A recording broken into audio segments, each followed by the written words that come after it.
All right, so here we are at topic 2, lecture 2, and we're going to be taking a look at the part 2 of the perspectives on justice. In the first lecture that we looked at the crime control, rehabilitation, and due process perspective, and in this lecture we're going to take a look at the non-interventionist, equal justice, and restorative justice perspective. And keep in mind that you're going to be applying these concepts in this week's discussion, and that we are going to go over that discussion in a little bit more detail towards the end of the lecture. So let's go ahead and get started. Let's explore the non-intervention perspective. So what is the main focus of the non-intervention perspective? Well, as the title of this perspective suggests, the main focus is to reduce contact or to minimize contact with the criminal justice system.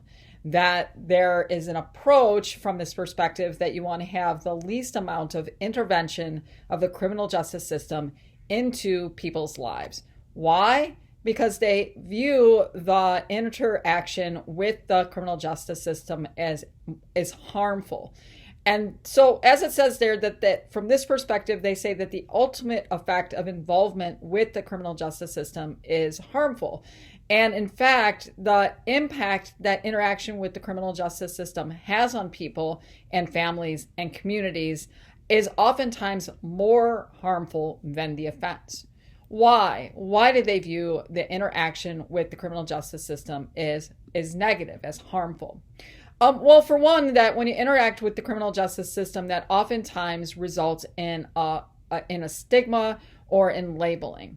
And that from this perspective, they see the stigma of being like labeled as a felon or labeled as a criminal, that is a label or a stigma that you hold for a lot of your life, even when you are released from any sort of corrections. Let's say that you're found guilty of a felony, even when you're released and done with your punishment for the felony, you still have that felony label, and that felony label can really have some significant impacts on one's ability to get a job, one's ability to get student loans, etc. And so they're not saying that people shouldn't be convicted of felonies, but they're saying that we should try to reduce the amount of, convicting that we do, that it might be better from this perspective to reduce a charge to a misdemeanor rather than a felony, because it would, if at all possible, because it would reduce the stigma and a labeling that's associated with felon. Also that just even if that there's a stigma that can come with interaction with the criminal justice system, even if that person has not committed a crime. So when you're pulled over by police and you're handcuffed and you're arrested and taken in, that can have a stigmatizing effect on that individual and the community that sees that individual. Right? They just assume that this person has done something wrong. Is that if there's a grand jury investigation on somebody and then that gets released, and let's say that there's an indictment, even if that individual did not commit the crime, that there's some stigma that comes from that. And so they view that stigma and the label as harmful. They also see interaction with the criminal justice system as having a negative impact on family and community. That one of the things you're going to be learning about in Locked In is that when an individual is incarcerated in particular, that that incarceration doesn't just impact that individual, but it impacts the family, and it can also impact the community. It impacts the family because a family member is missing, and particularly if that family member is a father or a mother, then the children don't have a father or a mother in the household. The more people that are incarcerated or under some sort of state supervision within a community, the less likely that there's going to be less economic opportunity in that community because there's going to be less people available to work. There might be a higher rate of unemployment, etc. And that also, that there's some self-fulfilling prophecy that can come. That if you're having a lot of contact with the criminal justice system, particularly if it's not deserved, that you just get, like, you start thinking about yourself as a criminal. Everybody sees you as a criminal, so even though you're not, you might as well start acting like a criminal. And so they want to reduce that interaction. And they in particular, as it relates to institutionalization, that is where somebody is incarcerated, incapacitated, whether that be in a jail or whether that be in a prison, that there's no better way of creating a criminal than housing an individual with other criminals, right? And so, a lot of times people are sitting in jail waiting for trial or waiting for some other disposition on their case, whether that's plea bargaining, or whether or not maybe ultimately the charges are dropped, but the effect that can come from sitting in a jail with other criminals can be quite harmful, and so that because of the harm from this perspective of the interaction with the criminal justice system, they basically say that all of these harms can increase crime commission, can cause crime, right? That if you're labeled a felon and you can't get a job, then you might turn to criminal endeavor instead. If you have a family that's missing a mom or a dad due to incarceration, that then those children are not going to have role models. They might not have enough money to make ends meet. There's a lot of disorder and chaos in their life that might lead to them to engage in antisocial or criminal behavior. So a non-interventionist perspective places emphasis on they don't want to get rid of the criminal justice system, right? But they're saying we have a criminal justice system and it should focus on the most violent offenses, and that other offenses should be decriminalized. So nonviolent and victimless crimes such as prostitution, gambling, maybe even like low-level drug dealing of marijuana, which is legalized in many states now. That the criminal justice system shouldn't spend its time pursuing those kinds of victimless or nonviolent crimes. That if they're going to have interaction with individuals, they should interact with those who are doing the greatest harm within the community. And this perspective also is looking for alternatives to incarceration for both nonviolent offenders, but potentially violent offenders as well. Later on, when we're reading Locked In, you're going to take a look at some concepts about aging out of crime. So a lot of times a person who commits a violent offense will be rather young, but they will be sentenced to 20 years behind bars, but they really don't pose a threat to the community after maybe 10 years, right? And so looking at those alternatives of parole and probation whenever possible. Now let's move to take a look at the equal justice perspective 5. So the equal justice perspective, that, the main focus of the equal justice perspective, as is the title suggests, equal justice. And so, from this perspective, they want to ensure that all people receive the same treatment under the law, that there's equality. And so, for example, that, we have laws on the books that criminalize certain behaviors, and so that they feel that those laws should be equally applied, that any individual who engages in a criminal act, that doesn't matter whether you're a man or a woman, black, white, rich or poor, but if you engage in the act, that there should be a penalty for the act. And not only that, if there's a sentencing guidelines, that there should be consistency in terms of the sentence that people receive, that people should be treated equally, regardless of other characteristics, by the criminal justice system. From this perspective, they say, well, why do people commit crimes? They say that there's many reasons, but unequal justice results in certain things. And those things that unequal justice can result in can contribute to an increase in crime. For one, that there might be a level of frustration that people experience in the criminal justice system.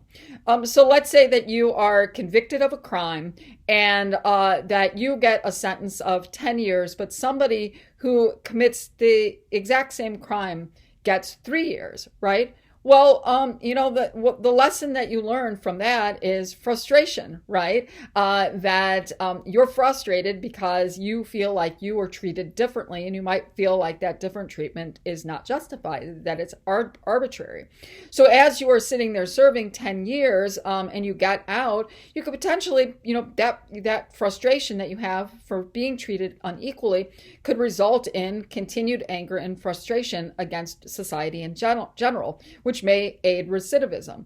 It could also aid recidivism because if you got 10 years and that somebody else who got 3 years or probation, that you might, when you get out, you might say, hey, there's no consistency in terms of what people receive in terms of the sentence, so maybe I'll engage in that behavior again because maybe this time I'll get lucky and I'll get a lower sentence. And that, much like the due process perspective that we talked about in the last lecture, that the equal justice perspective says that when there's this lack of trust in the system, when the system seems arbitrary in terms of who gets charged with a crime and who doesn't, the kind of sentence that is recommended for a crime, some are high, some are low, that some types of people are more likely to be arrested than others, that can lead to a lack of trust within the system. And that lack of trust within the system leads to sort of an erosion of the social contract, right? That we follow the rules and that we punish those who don't follow the rules. If there's an inconsistency there, that lack of trust can erode that social contract. So the equal justice perspective places emphasis on a few things. One thing they focus on is equal treatment of people regarding class, gender, race, and age. From this perspective, they basically say that when it comes to justice, that people should be treated equally. Like when you look at the sentencing somebody for the death penalty, that when men and women engage in similar levels of homicide, like first-degree intentional homicide that's very brutal, it's much more likely that a man is going to receive the death penalty than a woman is going to receive the death penalty. Now, granted, men are more likely to commit a violent offense than women. We'll be learning about that later in the semester. But, why should women be treated differently when it comes to a sentence, a punishment for engaging in the similar heinous crime? We see those same inequalities when it comes to race and the death penalty, and we'll be learning about that later in the semester. Individuals who kill white people are much more likely to get the death penalty than individuals who kill black people. And so there's an inequality there. And so there is this sense of that there should be equal treatment, and that the criminal justice system should try to remove any forms of racial, economic, gender, or age discrimination, at least to a certain degree. With the age discrimination, I mean, I don't think the equal justice perspective would argue that juveniles should be treated the same way as adults, but you could see an argument being made there. One of the things that the equal justice perspective is concerned about is this, the racial animus model. The racial animus model is that there's a sense that certain races have a natural proclivity to crime.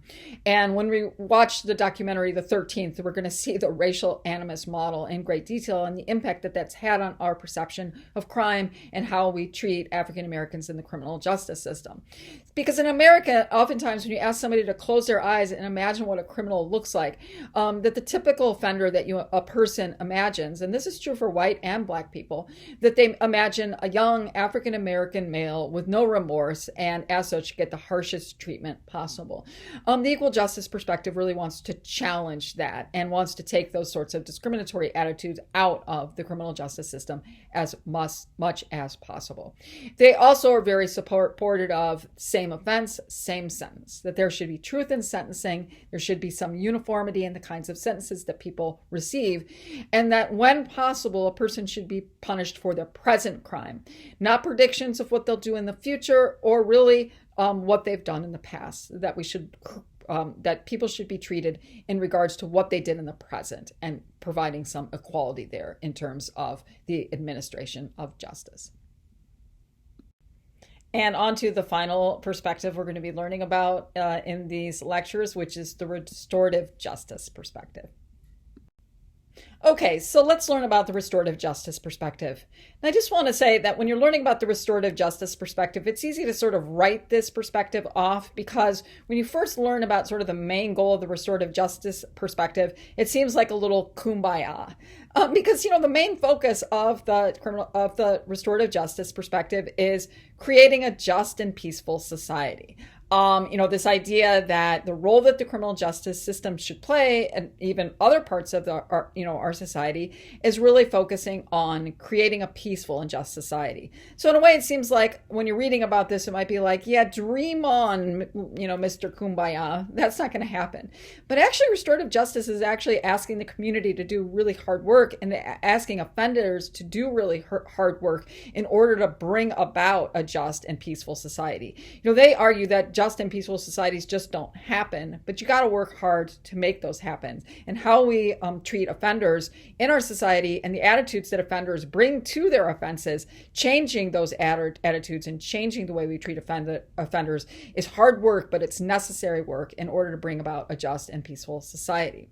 From the restorative justice perspective, they ask the question, why do people commit crimes? And they say that, there are many reasons why people commit crimes. But one of the reasons is that people who commit crimes truly fail to understand the harm that they have caused to their victim, to their community, to their family, and to the society at large. And so that as long as offenders never really recognize just how much damage that they have done, the crime will continue. And so for them, the resolution of conflict that should take place in the community, not abstractly by a punitive state. And so on the one hand, that an individual offender may fail to understand the harm that was caused, but also because the criminal justice system is somewhat abstracted from the rest of society. It like when you go to the courthouse for your court report, you're entering this the court system, and it's like you feel like an outsider, like you don't belong, but you do belong there. And a lot of what goes on in the criminal justice system, we don't ever see it, right? And so it's sort of like this big punitive state institution, right, is the one that's sort of responsible for dealing with offenders. Well, from the restorative justice perspective, they say that dealing with injustice, dealing with violence, dealing with criminal actions, we need to bring that into the community and actually resolve those conflicts within the community. Because when the community sort of sees the harm that's done and the community plays a role in trying to repair the harm and the offender is a part of that process, that it can lead to really recognizing what a person has done is wrong, and also recognizing that it's not this abstract state that's harming people, but it's the community that's holding people responsible for their actions and giving them opportunities to make amends, to repair. From this perspective, the best way to prevent crime is that the offender is confronted by the victim, actually sees the harm that they have caused, and they're given the opportunity to make amends for what they did. And if they take responsibility, make amends, recognize that, and take responsibility for this harm, that it gives that individual, that offender,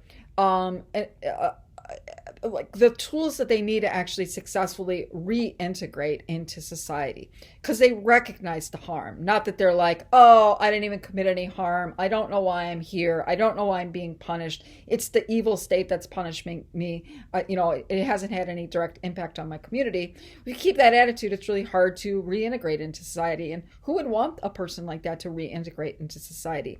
So for them, from this perspective, that the society sort of needs to bring about that responsibility in the community in order to actually prevent crimes from reoccurring again.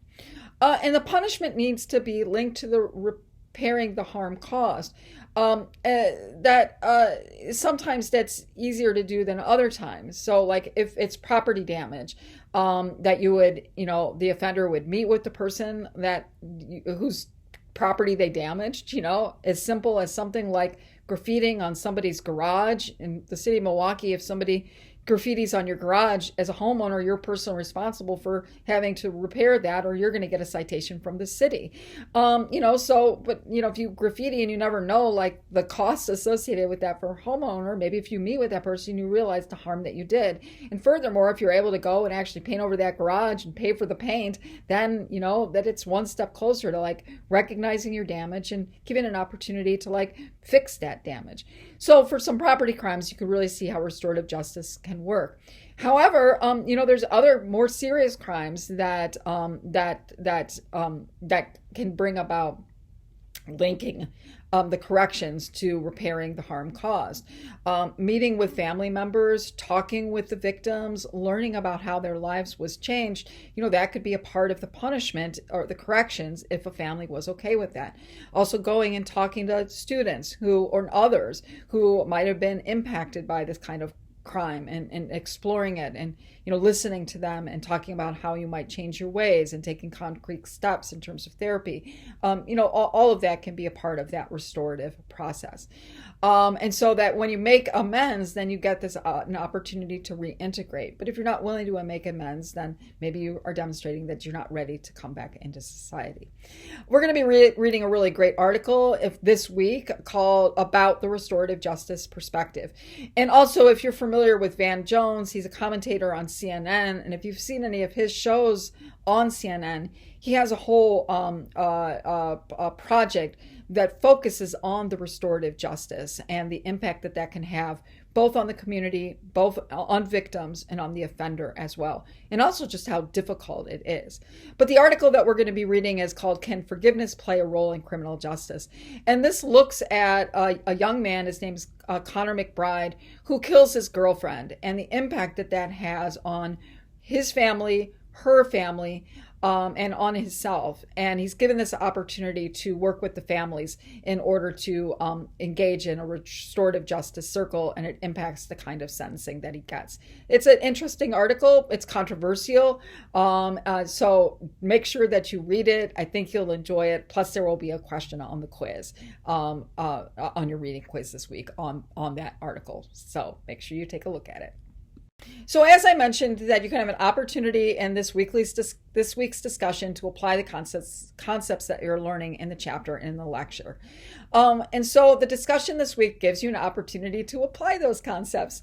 If you look on the discussion, that you'll see that each student has been assigned a perspective. I also wanted to let you know, and I'll put this on Canvas as well, that since this is a really large class, there's 36 people in this class, that the first discussion we did, we weren't in separate groups because I wanted y'all to meet each other. But now I've divided the class in half so that it makes it easier to manage the more substantive discussions if you're not discussing with 36 other people. And so 18 people will be in one discussion group and 18 will be in another. That makes it more manageable for you to read through the work of others and to comment on the work of others. So you will be assigned a perspective, one of the 6 perspectives. And in the discussion, you will be asked to describe the perspective, then ask, I'm going to say, okay, what does this perspective get right? Where does it fall short? What does it get wrong? So you'll be given an opportunity to critically analyze that perspective. And then you're going to be asked to apply the perspective to agents within the criminal justice process. And so you're supposed to explain how 2 of the following would do their job if governed by your perspective. And so you have police, prosecutors, defense attorneys, judges, and those who work in correctional facilities, either prison guards, probation officers, parole officers, okay? And so you pick 2. You could pick police and defense attorney. You could pick judges and correctional agents, pick 2. And then you say, let's say if the police were governed by the rehabilitation perspective, how would they do their job? How would being adherent to the rehabilitationist perspective or the crime control perspective, whatever your assigned perspective is, how would that dictate the way that they do their job? And so that's what you're going to explain, that you're going to take your perspective and say, this is how this perspective would impact defense attorneys doing their job, or those who work prison guards and how they do their job. Okay. And then of the 6 perspectives you've learned about, then you'll say which one comes closest to your own perspective, right? And so when you think about what role the criminal justice system should play, how you think what's the best approach in terms of preventing crime, etc., which of the 6 comes closest to what your own perspective is? And it's okay to pick more than one. Don't pick all 6. Don't say, I like them all. But you could say, look, I think the crime control perspective and the due process perspective, those are the perspectives that come closest, whatever they may be. All right, look forward to reading your work this week in the discussion. Thanks for listening, and I will talk to you again soon. Bye.